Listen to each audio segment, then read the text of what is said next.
साल का दूसरा और आखिरी चंद्र ग्रहण इस बार 18 सितंबर बुधवार को सुबह 6:12 से लगने जा रहा है, जिसकी समाप्ति 10:17 पर होगी। चंद्र ग्रहण का सूतक काल 9 घंटे पहले प्रारंभ हो जाता है।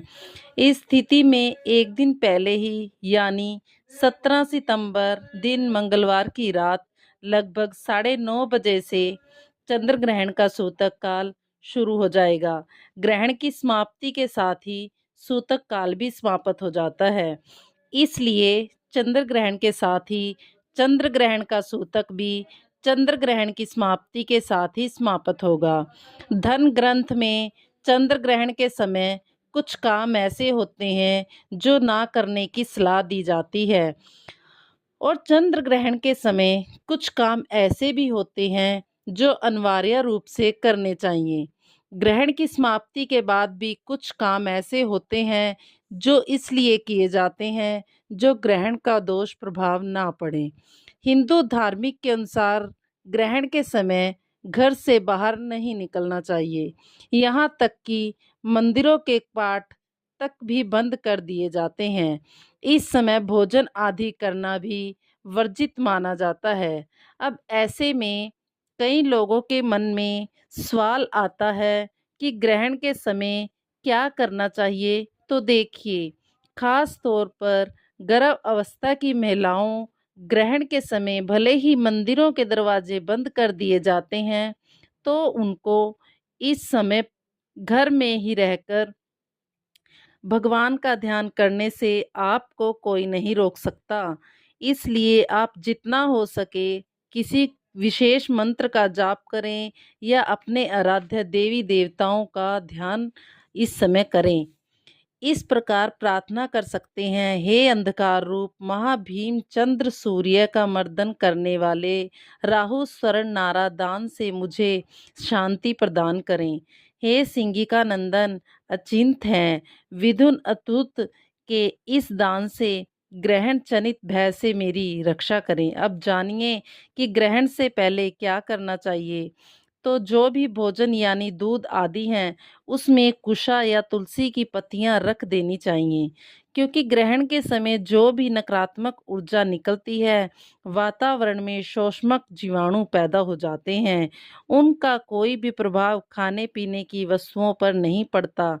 चंद्र ग्रहण से पहले बने भोजन को किसी गाय को, पक्षी को खिला देना चाहिए, और ग्रहण के बाद स्वच्छ और ताज़ा भोजन का ही सेवन करना चाहिए।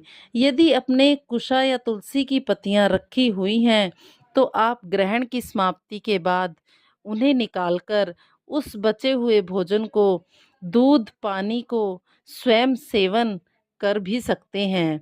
ग्रहण के बाद स्नान आदि करके घोर और मंदिरों को पानी में गंगा जल डालकर धोना चाहिए, और ब्राह्मणों को दान दक्षिणा देना चाहिए, क्योंकि ग्रहण के ग्रहण के बाद दान करना अत्यंत शुभ फलदायक माना जाता है। और ये सभी धर्म कर्म कांड करने की उन क्षेत्रों में सलाह दी जाती है जहाँ पर ग्रहण दिखाई दे रहा हो, यानी कि जिस जगह पर चंद्र ग्रहण दिखेगा उसी जगह पर ये नियम पालन करने की आवश्यकता होगी। इस चंद्र ग्रहण की तो देखिए, ये एक अचिक चंद्र ग्रहण होगा।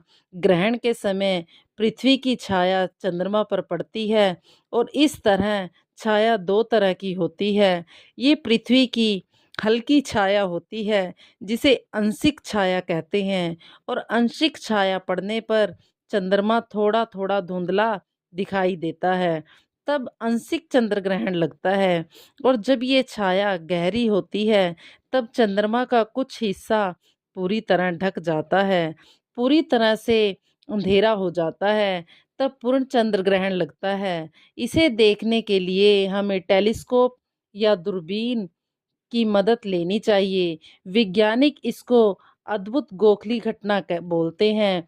हमारे देश भारत में इस ग्रहण का कोई भी असर नहीं पड़ने वाला है, क्योंकि जिस समय ये ग्रहण विदेशों में प्रारंभ होगा, वहाँ उस समय हमारे देश में चंद्रमा अस्त हो चुके होंगे, सुबह का समय हो चुका होगा, इसलिए ग्रहण हमारे देश के किसी हिस्से में नहीं दिखेगा।